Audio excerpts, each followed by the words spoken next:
Look at that, this section all got sent to the Hunger Games. Oh, hello. Hello, how you doing? Yeah, I'm alright. This is how HMRC gets me. Yes. What we're going to do is we're going to wait until the third section of a long hot day. Well, yes, I can see you are selling right now. I'm a salesman as well. Yes, sir. So what do you sell? Property. Property. Yeah. Ooh, something I will never own. Right. Limiting belief, mate. Limiting belief. You can own property. Not convinced, but thank you. Thank you. You've not seen my credit score. I'll tell you this: if I had to do comedy based on my credit score, I'd just be like screaming in a white padded cell. So what's your favourite type of property? Semi-detached, unencumbered. Yeah. Plenty of planning opportunities for planning permission. Thatched roof. Thatched roof. Fucking hell! Your middle class is shouting. Thatched roof. Where's it say thatched roof? It was no, it wasn't, because otherwise it would have been fucking thatched roof. But the fact is, we're from Manchester, we don't even know what a thatched roof is. Because we don't have them. Right, but yeah, nice to meet you. What's your name? Mietta. What was that? Mietta. Miata. Or Mimi, if that's easier. Well, yes, because she was like this guy is with a full deck. I'll give him an easier out. What do you do, Mimi? I do business development. Yeah, again, another thing I'll never own. What's your favourite business to develop?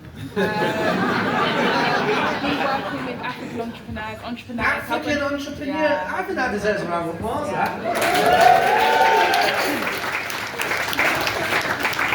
Very cool, very cool. Right, so we've got selling properties here, developing businesses here.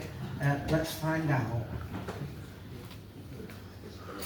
What do you do? I'm a financial advisor. Fuck you! Has everyone got out there and gone, do you know what, right, we're just going to make him feel like shit. We're going to make him feel like utter shit. We're going to remind him of how shit his life. Financial advisor? Yes. Okay.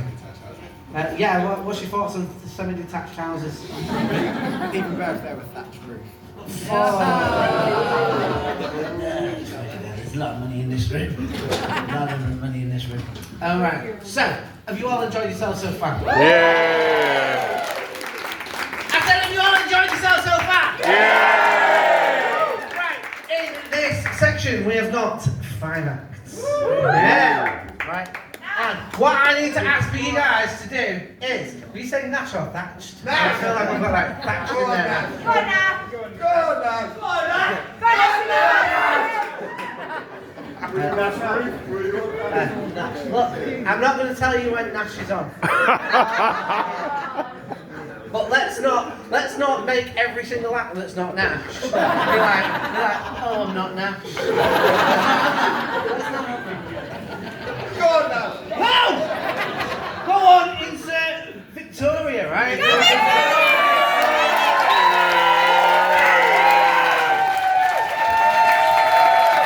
Yeah, last day.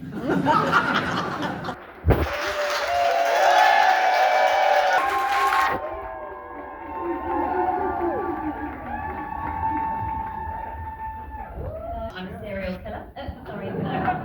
I'm not a serial killer. I'm a serial killer. Yes, it's genetic. It comes from my family. My dad was a serial killer, and his dad before him. The thing with our family, though, is that I don't know why we did, because our truth is so much better than our lies. For example, my granny works in a care home, and she sees a posh lady before her. She goes over to the posh lady and she says, "You like hen?" Eh? The wee ball bag, just so the Scottish people know I can do it, thank you. So yeah, she sees the posh lady before her and she goes over to the posh lady and she says, "You like hen?" And the posh lady says, "Actually, do you mind just getting me a cab to the next town along?" And my granny goes, "Yes, because my granny would do anything to be in the upper class. She'd do anything. She's from Glasgow. She'd do fucking anything." So yeah, so off she pops to the next town along, and about half an hour later, the alarm goes off in the care home because there has been an escaped patient. Yes, the person that my granny put in the cab was the escaped patient, so there you go. This next one blows my mind. So sorry, Father. So my dad told me the other day that he has 44,000 friends. How is it possible? I don't know. He's obviously got a one in, one out policy because it's 44,000 and that's it. So obviously I stay up at night thinking, Leanne, what a fucking loser you are not to have 44,000 friends. I have 3 and I still don't remember one of their names. So I'm doing a deep dive on the old Inter restaurant, and my auntie's double ramming. You don't know that, but I do.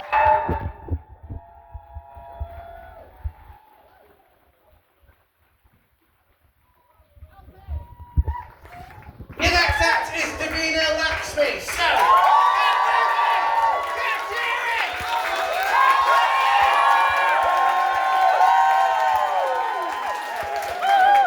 Hi everyone, I am Davini, or Da Vinci without the C. If you Google Davini, you get loads of Italian men. Manuela Davini, Federico Davini. But I'm here to assure you that all will be alright.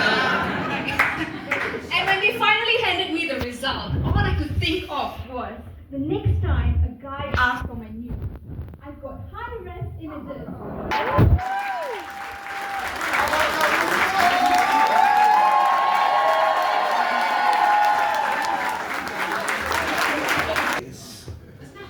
it is now.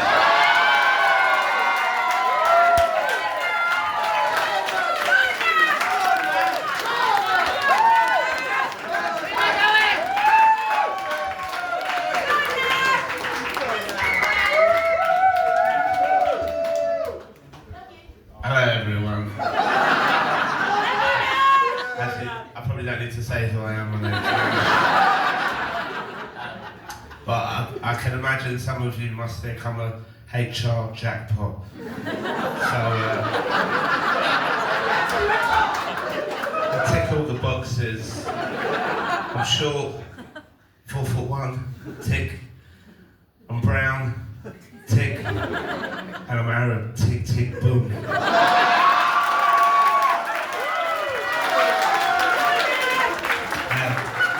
To give you a bit of background on my life.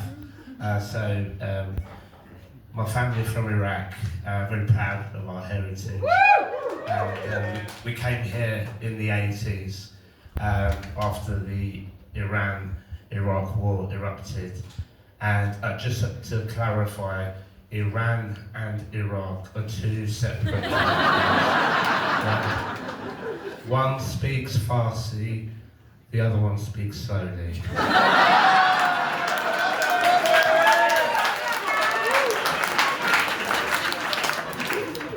Anyways, so school was pretty tricky to get around and navigate around those kind of questions to try and should I say this, should I say that?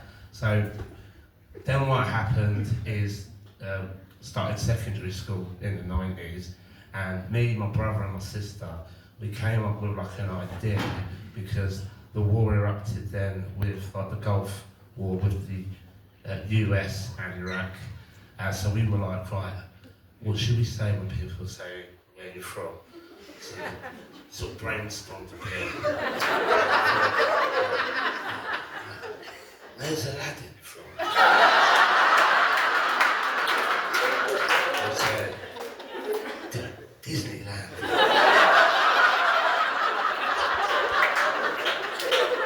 So, just to go back to a couple of other things, Iran and Iraq do share other similar cultures. We love a bit of...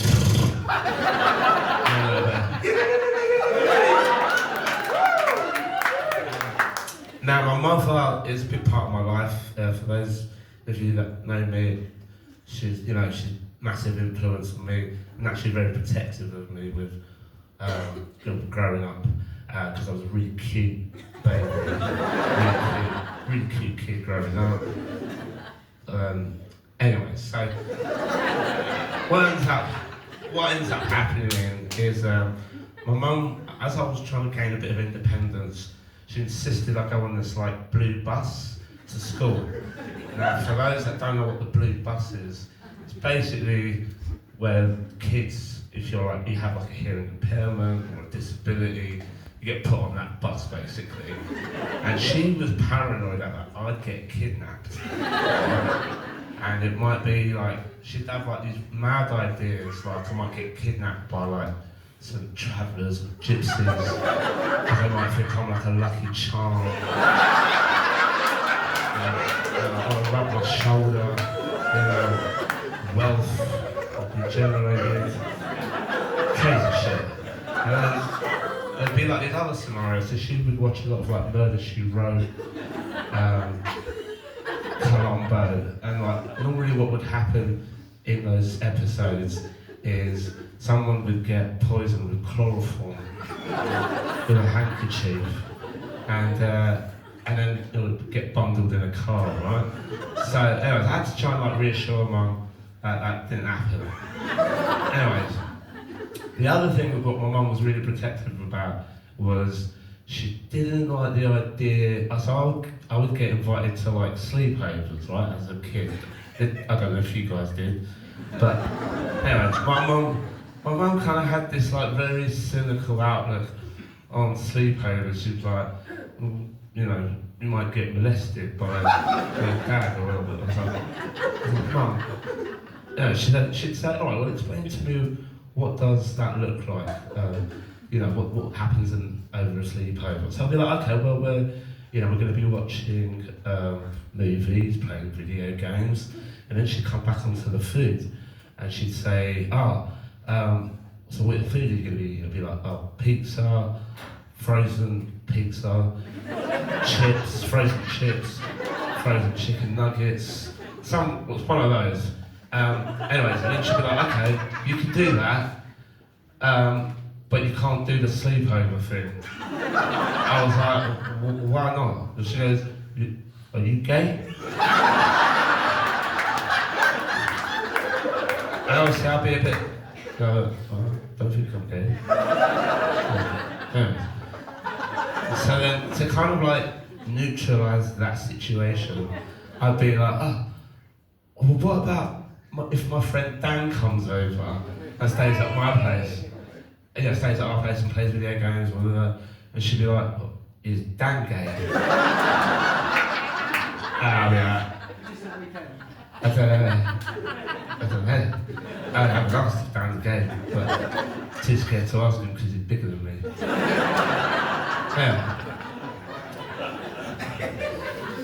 Anyways, I just want to say thank you so much to everyone that's been here and supporting all the comedians. I'm due to go to, I've got a prison visit. And I don't want to, what's the word? Free Palestine. Well, that as well. I don't want to get into trouble. But listen, I just want to say thank you so much, everyone.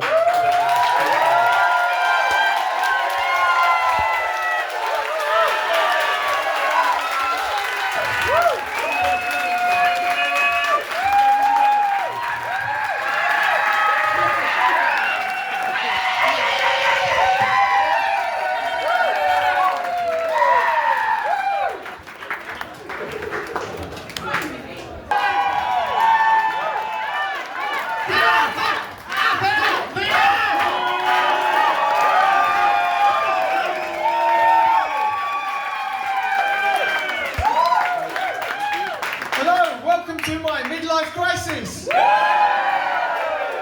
I'm 53, which is an odd number.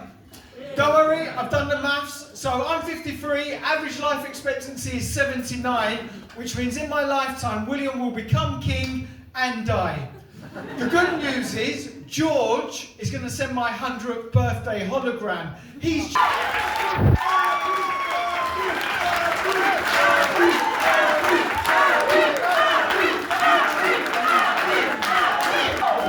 Okay, did you all enjoy yourselves? Yeah! And then you all enjoy yourselves? Yeah! Final thing is, just to let you know, so these are to raise money for charity, and this London group have raised between them £7,700.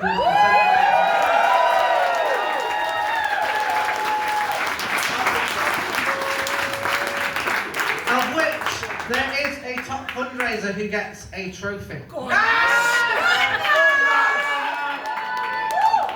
And it was raised by Nash. Nash. Raising £2,135. Welcome up and grab your trophy. One more photo.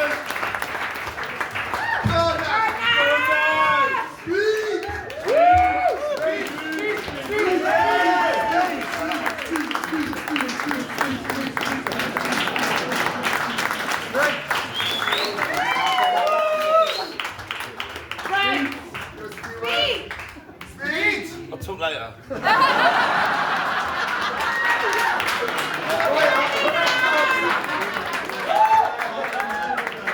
Okie doke. So we have come to the end of this session. This is running for later on this year. If you do fancy it, get yourself signed up. These guys have all absolutely smashed it. I think I can say that very, very confidently. Am I right?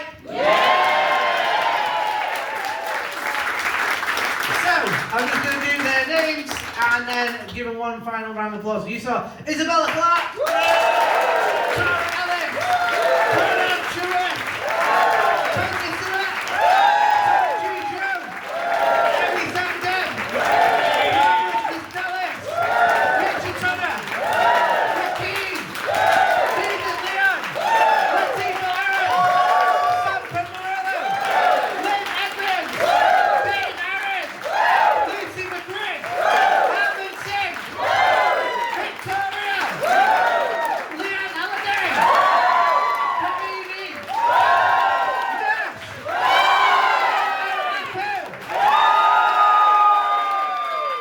Ladies and gentlemen, have a safe trip home. Have a great rest of your day.